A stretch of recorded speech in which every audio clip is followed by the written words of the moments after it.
Bonjour, bonjour, bonjour, chères femmes émotionnelles et gourmandes, mais aussi des hommes, hein, comme j'ai bien rappelé ce week-end, parce que j'ai pu partager avec pas mal de belles personnes ce week-end sur ma façon de voir les choses, sur qui j'accompagnais, sur mon métier. Et évidemment, les hommes sont aussi les bienvenus, ça marche aussi bien qu'avec les femmes. Je m'adresse plus aux femmes tout simplement parce qu'il y a plus de femmes qui s'adressent à moi. Et qui suis-je? Ben, Coralie Thomas, diététicienne, nutritionniste et surtout joueuse alimentaire. J'accompagne les femmes et les hommes émotionnels et gourmandes à retrouver une relation zen, arrêter de se prendre le chou avec son poids et le tout sans privation ni frustration. Telle est ma mission de vie, en tous les cas depuis 21 ans. Oui, je pense qu'elle le sera jusqu'à la fin de ma vie. J'ai une façon de voir les choses bien particulière et de plus en plus, j'ai l'impression, par rapport à la masse, par rapport à la moyenne, par rapport à ce qui se passe dans le monde, non, je pense pas que je sois hors de ce qui se passe, mais c'est la manière de voir les choses qui est parfois très différente. Et moi, je m'adresse vraiment aux personnes c'est plus facile quand même de s'entendre et de se comprendre quand on est dans le même fonctionnement mental, émotionnel. Euh, mais c'est un chemin. C'est un chemin et le but, c'est vraiment de trouver ce qui est juste pour vous. Donc, je suis en live le lundi à midi et demi pour vous inspirer avec une lecture de livre. Ça va être le cas aujourd'hui, surmonter l'adversité, trouver l'équilibre et la beauté au cœur de la douleur. Mon Dieu, tout un sujet. Il y a des témoignages de patientes de cœur aussi les lundis midi et demi. Je vous inspire aussi avec des recettes, des listes de courses et des idées menus. Et je propose aussi des tirages de cartes. Alors ça a perturbé ou ça m'a perturbé de recevoir ce message-là. Mais il y a une personne qui m'a dit, qui avait carrément pris un appel découverte et qui a dit oui, non, je viendrai pas parce que je vois que vous tirez les cartes et c'est pas du tout mon truc. Alors je préfère ne pas accompagner cette personne-là. Voilà. Mais déjà, parce que là on est vraiment mal barre dans la façon de voir les choses. Les jeux que j'utilise, c'est déjà pour mettre du jeu. Et c'est pas pour lire l'avenir. Enfin, ça, c'est pas moi. Il y en a qui font ça peut-être.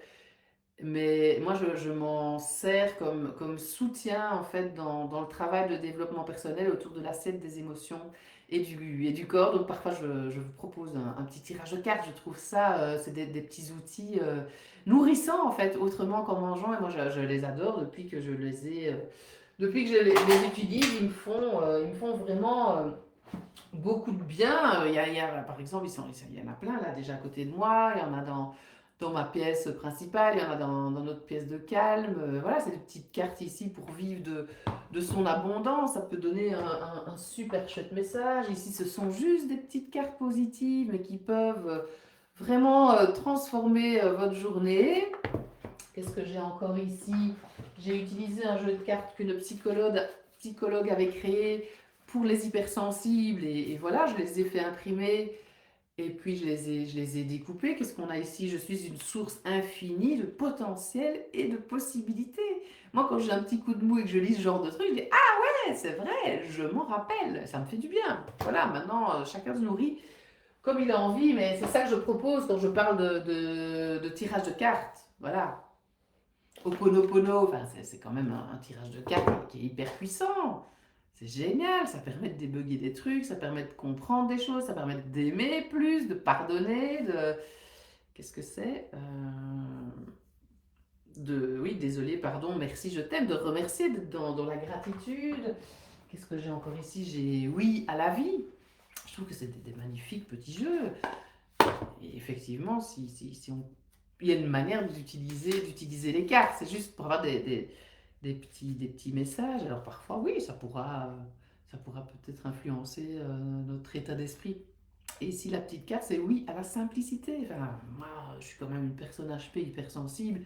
Et parfois, ben, ça part dans tous les sens. Moi, je tire ce genre de carte. Ben, ah oui, c'est vrai. Fou, ce serait peut-être pas mal d'avoir de la simplicité. Et hop, je me remets dans ce mouvement-là. Donc voilà la proposition. Et puis je suis là aussi pour guider et inspirer. Et beaucoup de patientes me disent ça. Donc je trouvais que c'était vraiment chouette de rajouter ça cette année dans les lives. Alors bon, moi je me sens pour l'instant, donc les lives sont toujours inspirés aussi de mon intuition et de mes ressentis. C'est vraiment des très très très très hauts au niveau des ressentis émotionnels et ça peut être aussi des très très très très bas au niveau des ressentis émotionnels. C'est vraiment assez particulier.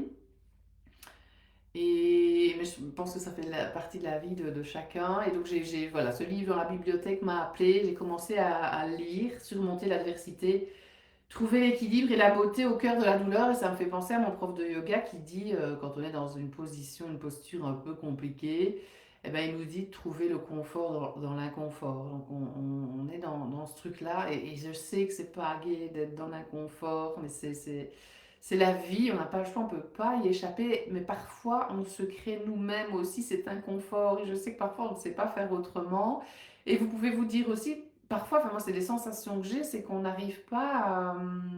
hello pour ceux qui me rejoignent, mettez un petit cœur, des petits j'aime évidemment, des questions si vous en avez, ça fait toujours du bien.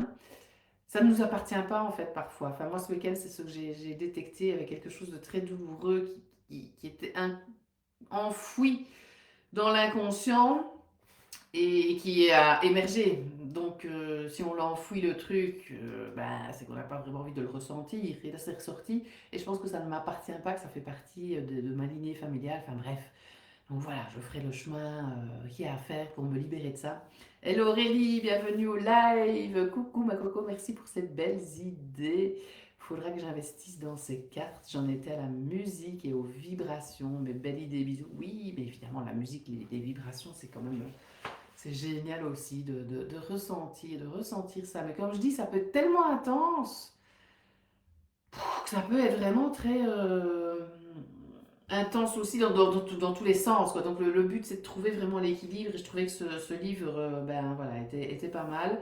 Je l'ai commencé, alors à la base ça parle de deuil, hein. Je me rappelle que j'avais acheté ce livre quand un de mes tontons, enfin le seul en fait de mes tontons qui est décédé et voilà, ça m'inspire pour l'instant. Et si l'adversité était un tremplin pour vous dépasser, ça j'en suis persuadée, mais c'est vrai quand on est dans le truc difficile, c'est pas super, quoi. Mais plus on va le faire, plus on va s'entraîner, plus ce sera facile, je pense. Maintenant, je pense pas que... On sait pas, en fait, encore s'attendre. Et je pense qu'on... Ce sera pas peut-être plus facile, mais peut-être que ce sera compris plus rapidement. Et voilà, pour passer à autre chose et arriver à s'aimer dans n'importe quelle circonstance. Et si la période de deuil pouvait vous permettre de redécouvrir tout ce que la vie a à vous offrir, j'ai un peu cette impression aussi pour l'instant d'être comme dans une mue, dans une transformation. On est dans la fin de l'hiver, il y a le printemps qui arrive. Je sais pas si vous avez ça, mais on a envie de nouvelles choses, mais on ne sait pas vraiment quoi. C'est un peu flou, hein. Est-ce que vous vous reconnaissez là-dedans? Parce que bon, la perte et l'adversité sont des phénomènes auxquels nous sommes tous confrontés. Et la perte, c'est la perte de qui on était aussi avant pour être autrement, un autre personnage dans cette vie. Euh, il nous faut dire adieu à des amis proches, à des bien-aimés, à des membres de notre famille auxquels nous tenons énormément. Alors là, on est dans des deuils, dans des séparations difficiles en fonction d'eux, mais on est tout le temps en train de faire des petits deuils pendant toute la journée.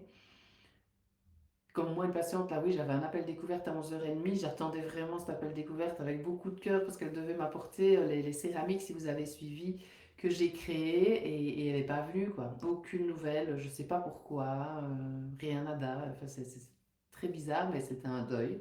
J'ai senti la tristesse et puis je me suis dit, ah, j'aurais peut-être dû, donc la culpabilité, enfin, ce chemin du deuil. Et puis, oh, purée, c'est pas possible, donc le déni. Et puis, elle a encore une troisième étape.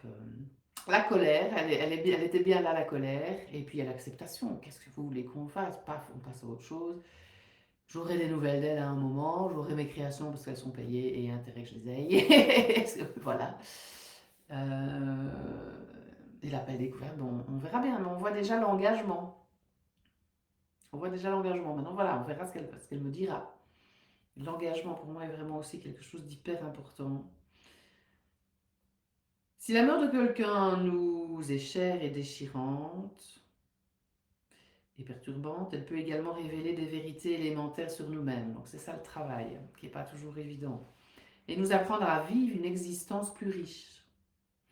Dans ce troisième ouvrage de la série L'école des mystères de Don Miguel Ruiz et Barbara Emrys, vous guide à travers le douloureux processus de deuil. S'il n'est pas possible de contrôler ce sentiment de perte, vous pouvez reprendre les rênes de votre vie, surmonter le chagrin et évoluer en tant que personne. Et vraiment vous autoriser à vivre toutes les émotions qui arrivent. Même si c'est inconfortable. Essayez de voir aussi si elle vous a... Oh, cette mèche, j'en peux plus de cette mèche, elle est beaucoup trop grande. Même si... Ouais, parfois on a cette impression que ça ne nous appartient pas.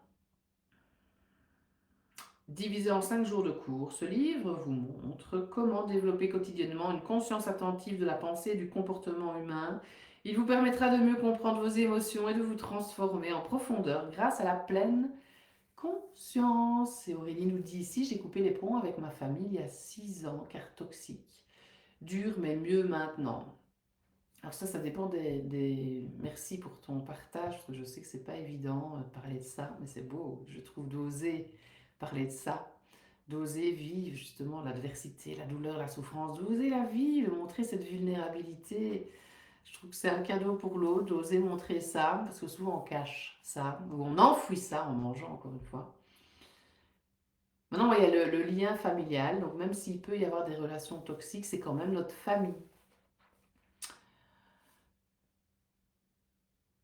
Ouais, bah oui, ça tu le sais, de toute façon, tu sais que ça reste notre famille, ça reste les liens de sang. Mais si effectivement les personnes sont toxiques, là, il faut vraiment s'écarter. Mais c'est pas pour ça que c'est plus notre famille. C'est ça que je veux dire. Le lien de sang est toujours là quand même. Et ça peut nous apprendre peut-être quelque chose sur nous aussi. Parce qu'on l'a dans nos cellules. C'est ça que je veux dire. Je sais pas si tu as déjà fait des constellations familiales, Aurélie. Pour que ce soit, oui, tu dis que oui, ça a été dur évidemment, mais tu sens que maintenant c'est mieux, mais pour que ce soit peut-être encore plus léger, encore plus nettoyé, pourquoi pas? Et quand on sait, oui, qu'on a été éduqué peut-être dans un système toxique, bah, c'est pas évident non plus de se reconstruire. Après, évidemment, mais ça fait partie de notre chemin de vie, et moi j'ai l'impression qu'on est la première lignée en fait à essayer de faire ce travail-là. On ne change pas les gens, clairement. Donc maintenant, j'ai une famille de cœur que j'ai choisie. Oui, ça c'est beau aussi, ça. Famille de cœur que j'ai choisie. Et maintenant, ne pas, voilà, ne pas renier nos générations qui sont peut-être, oui, très toxiques, mais qui ont fait aussi de leur mieux par rapport à qui elles étaient, par rapport à leur conscience, à leur éducation, à plein de paramètres. Et ça me fait penser au jeu Ho'oponopono aussi de pardonner, c'est pas être OK sur ce qui s'est passé, mais c'est pardonner, rendre la part à l'autre, pardonner. Je trouve ça beau aussi. T'as pas fait des constellations familiales. Donc quand il y a des trucs, et je vais le faire, hein, c'est pour ça que je suis en plein dedans là-dedans, j'ai toujours rejeté un petit peu ça, mais je pense que c'est un passage obligé pour plus de légèreté. Waouh, c'était, ouais, c'est assez puissant pour l'instant, je trouve. Entrer dans la salle de classe de l'école des mystères en compagnie de Don Miguel Ruiz et déchiffrer pas à pas les scénarios et décors de cette production que nous appelons la vie. N'oublions pas que c'est un jeu. Si je ne mets pas de jeu et d'humour dans la vie, moi ça va être compliqué, hein. J'ai besoin de ça. Comme dans n'importe quel cours, vous aurez différents outils d'apprentissage à votre disposition, théorie, devoirs et exercices sollicitant l'imagination à utiliser au quotidien. Mettez de côté vos idées préconçues, aiguisez votre curiosité et laissez libre cours à votre soif d'aventure pour ouvrir votre esprit à la vérité. L'ouverture d'esprit, mon Dieu. Donc il y a un chapitre sur la réalité, sur le reflet, sur le chagrin, sur la grâce et sur l'élégie. L'élégie. Je crois que j'ai jamais entendu ça. Alors il y a des trucs, des sous-titres là. L'artiste, l'art et la volonté, les jeux de mémoire, la musique de la vie, la mort avant la mort, le lex de miroir fumé. Voilà, c'est le livre qui m'interpelle pour l'instant. Donc je voulais partager. pour apprendre à trouver le confort dans l'inconfort, à trouver l'équilibre dans l'adversité, parce que tout ça peut influencer nos comportements alimentaires, notre santé, notre poids. Et Aurélie nous dit donc qu'elle a pardonné, mais je n'oublie pas. Non, c'est clair. Il y a donc rendre la part à l'autre qui a fait du mieux qu'il a pu, même si c'est terrible ce qu'il a fait. Il a quand même fait. Donc si c'était pas ok pour lui, ben, il l'aurait pas fait. Enfin bref, c'est très, très compliqué pour moi aussi de comprendre la souffrance qu'on peut faire à l'autre. Ça, j'ai vraiment du mal à comprendre comment on peut faire du mal à l'autre. Mais je pense que c'est parce que l'autre a un bagage de souffrance qu'il a accumulé, il s'en est pas libéré et il doit faire souffrir l'autre, je sais pas. Il y a quand même un truc, moi, dans mon esprit qui... Et on voit bien ce qui se passe dans notre monde, hein, avec les guerres. Enfin, je ne comprends pas comment on peut, à un moment, dire, alors vas-y, là, tu vas aller bombarder ce village-là.